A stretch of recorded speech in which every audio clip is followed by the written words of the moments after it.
Let's get started with our first news. Dustin Poirier is opening up about his history. Fighting Conor McGregor and Max Holloway, the highly anticipated trilogy bout between Dustin and Max is set to headline UFC 318 later this month, with the BMF title on the line. Fans are already buzzing about this matchup given their long history and evolution as fighters. Reflecting on his early career, Dustin admitted he never imagined that he, Max, and Conor would all go on to become some of the UFC's biggest stars. It's a journey that shows how unpredictable the fight game can be. Dustin first faced Holloway back in 2012, winning by first-round submission in what was seen as a strong statement at the time. He then fought McGregor in 2014, a bout that ended in a first-round TKO loss for Dustin. When asked if he ever could have predicted that they would all become three of the biggest names in MMA, Dustin was completely honest. He said, no. And even when Conor beat me, of course I watched his rise. He was on fire coming in, knocking people out, and even after he beat me, I was like, I don't think he's who he says he is. But then he went on to do the things he's done. It's crazy to think about. Dustin also reflected on Max Holloway's path. He said, and on the Max side, after me armbarring and triangling Max when he was just a young kid, to see him go on to win championships, be around this long, and hold all these records. No clue at all. It's kind of amazing, honestly, what we've all accomplished. Yeah, we've been around a long time.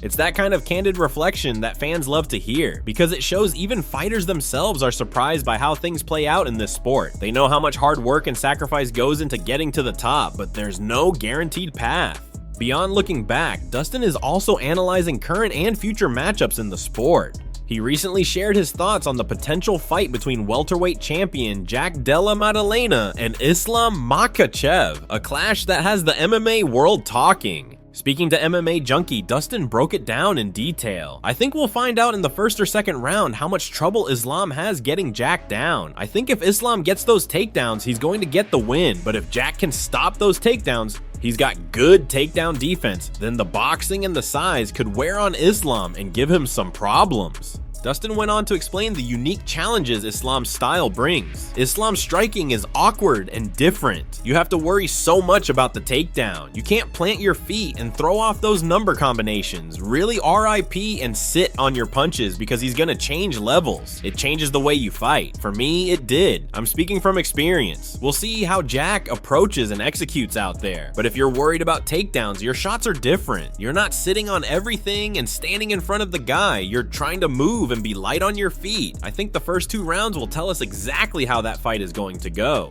It's this kind of thoughtful, experienced insight that makes Dustin one of the most respected voices in the sport, and it's exactly why fans can't wait to see him back in the octagon at UFC 318. Now moving on to another news item. Daniel Cormier has found himself responding to significant backlash this week over comments he made about Ilia Taporia. The controversy started after DC shared a story suggesting that Ilia's family was wealthy in a way similar to Arman Tsarukyan's. It all happened during an episode of Good Guy, Bad Guy, where Cormier was explaining how the topic came up. He said, when I talked to Ilia, I was talking about his $2 million gym that he has in his house. And I go, well, now you might have money after these 2 wins, but before that, I'm like, how do you have so much money? Come to find out, Ilia has family money. Ilia is rich. Hey, Ilia's got family money.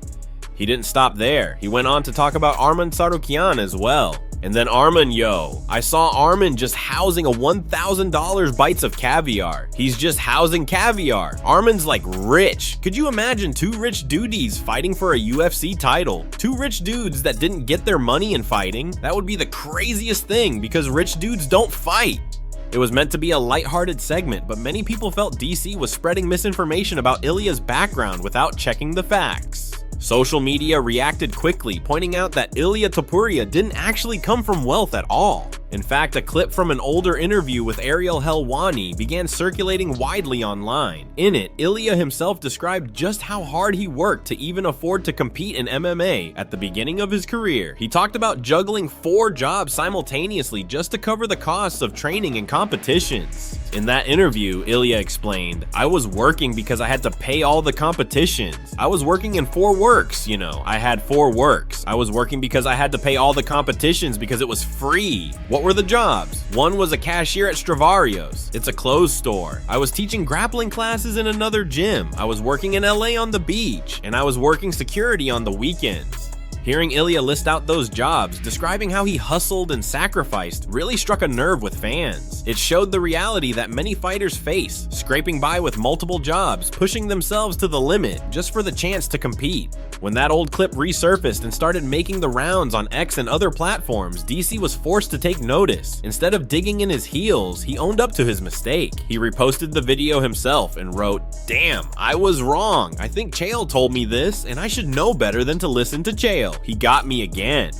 His admission did help calm things down, showing he's willing to admit when he messes up, but the incident was a reminder that even respected veterans of the sport need to be careful about repeating rumors. After all, behind every fighter's journey is a story of sacrifice and hard work that deserves respect. Let's move on to another news story. Ilia Taporia has made headlines this week with some bold claims about a potential fight with Patty Pimpblelet, saying he'll finish Patty in just one round. During an interview with TMZ Sports, Taporia didn't hold back when asked about the possibility of defending his lightweight title against Patty. He was clear, direct, and even a little bit mocking in his confidence, saying he doesn't see the fight lasting very long at all. According to Taporia, Patty simply wouldn't be able to survive even a single round in the octagon with him. He said fans all over the world want to see this matchup because of the hype and the drama that's built up between them over the years, but he doesn't believe it's even going to be competitive. Taporia explained, "All the fans around the world want to see that fight, but I have to be honest. I think it's one of the easiest fights I could have in the lightweight division because I can do whatever I want with him in reality. It's an exciting fight for the fans, but I'm going to enjoy the whole process at the same time. I'm going to be able to shine once again." He didn't stop there. Taporia went on to describe just how dominant he expects to be if the fight happens. He said he could end it however he wants, whether striking or grappling, and even threw out a very specific and slightly taunting scenario for how he might finish Patty. He added, "I could choose the way I want to finish him. He's not going to stay there for more than one round with me. Maybe it'll be cool to submit him on the ground with a triangle choke from the mount. Something like that. And as I told him, put my balls on his forehead." It's the kind of trash talk that's guaranteed to get fans buzzing and stir up even more interest in the potential fight. While some see Taporia's comments as disrespectful or overconfident, others see it as classic fight promotion, hyping up a grudge match that could sell out an arena and generate massive pay-per-view numbers. Either way, Ilia Taporia is making it clear he doesn't see Patty Pimpblelet as a real threat. He views the matchup as easy work, a chance to entertain the fans while adding another dominant finish to his record. Now all that's left is to see if the UFC will make this fight happen, and if Patty will get the chance to prove his rival wrong inside the cage. Moving on to the next update. Ilia Taporia is making waves yet again, making it clear that he is still interested in a future showdown with Islam Makhachev. Despite having no shortage of contenders lining up to challenge him at lightweight, Taporia isn't ruling out an eventual move up to 170 pounds for a potential super fight with Islam. In a recent interview, Taporia talked about his ambitions in remarkably confident terms. He doesn't just want to defend his current belt, he wants to make history by claiming gold in multiple weight classes. His eyes are firmly set on achieving what only a handful of fighters in UFC history have managed, becoming a multi-division champion and cementing his legacy as one of the sport's all-time greats. He said, "I would love to see Islam getting the title and the UFC letting me go up to 170 and getting the third belt." His words reveal just how big he's dreaming. It's not just about defending the lightweight crown or chasing a single big fight. He's imagining a career that sees him conquer multiple divisions and rack up historic achievements that few can match. While Ilia is incredibly confident about an easy fight against Patty Pimpblelet at 155, calling it one of the simplest matchups available to him, he's not content to stop there.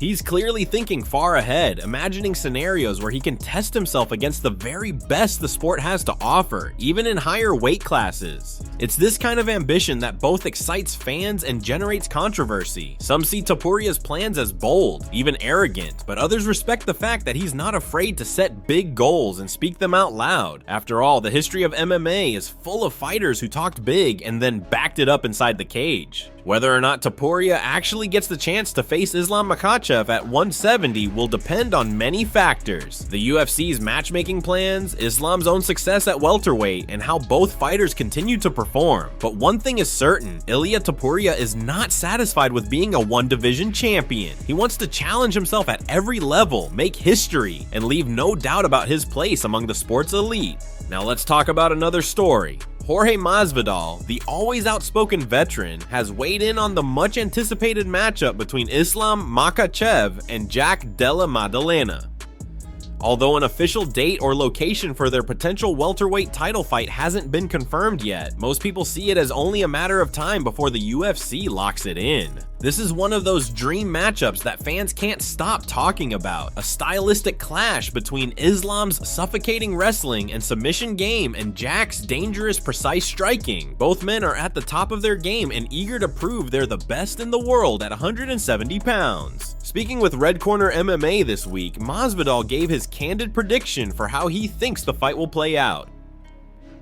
He explained that while Jack De Belin showed impressive wrestling defense against Belal Muhammad, managing to stop takedowns and keep the fight where he wanted it, Islam Makhachev is simply on another level when it comes to being a tactician.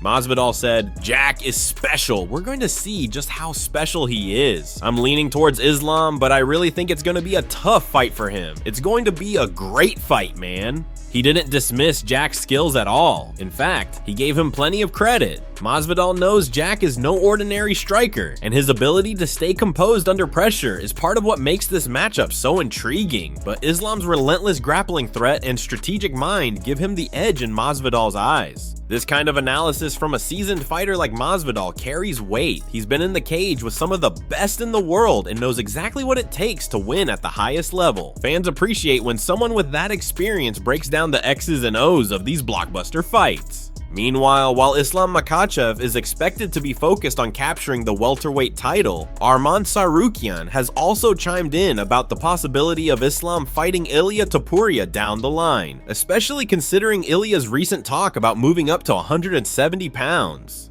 Arman didn't mince words when sharing his thoughts on how that fantasy matchup would go. He said, "Islam would have beaten Ilia by TKO. That's a different level of fighter. You can't compare Ilia versus Islam." Arman clearly sees Islam as a tier above, someone with the skill set and experience to handle the hype that surrounds Ilia right now. Even though Ilia's recent win made him the new pound-for-pound king in some fans' eyes, Arman believes that Islam has what it takes to reclaim that top spot once he secures gold at 170 pounds. It's exactly these kinds of debates that keep the MMA world buzzing. Fighters breaking down other fighters. Champions planning super fights. Rising stars chasing legacy-defining moments.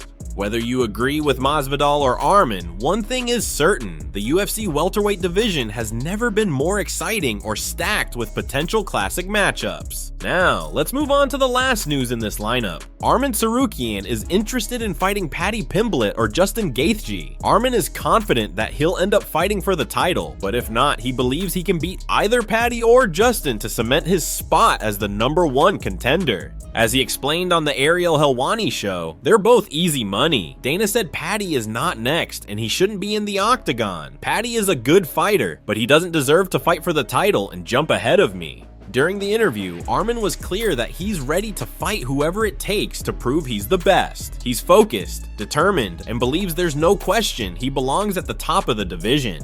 He emphasized that the path to the title isn't just about hype or talking your way into a fight, it's about proving yourself inside the cage. While Patty Pimpblelet has a big fan base and is undeniably popular, Arman thinks the skill difference is obvious. He said, "I respect him as a fighter, but I'm not worried about that fight. I know what I bring to the table. I know how prepared I am. When it comes to fighting guys like Patty or even Justin Gaethje, I know I have what it takes to win. That's the difference." And that's the state of things in the UFC right now. Fighters speaking candidly, calling each other out, hyping up fans, and making sure the world knows they're ready for war. Whether it's Dustin Poirier reflecting on the unbelievable journey he's had alongside Conor and Max, Ilia Taporia talking big about easy matchups and potential moves up to 170, or Arman laying down the gauntlet for anyone in his way, the sport is always moving, always evolving. Fans can expect fireworks in these upcoming fights, and with so many storylines converging, it's clear that MMA is in one of its most exciting eras yet. We have legends like Cormier and Masvidal weighing in with their opinions, and new kings like Islam and Ilia making their mark while already thinking about legacy-defining moves. And while some fans might question the talk or think it's all for show, there's no doubt these fighters back it up when the cage door closes. They train harder than anyone, sacrifice everything, and deliver the most electric moments in sports. So stay tuned, because whether it's for the BMF belt, a lightweight clash, a welterweight super fight, or even a cross-division title quest, the drama is only going to get bigger, the stakes higher, and the fights even more unforgettable. This is MMA, this is why we watch, and this is why we can't wait for what's next.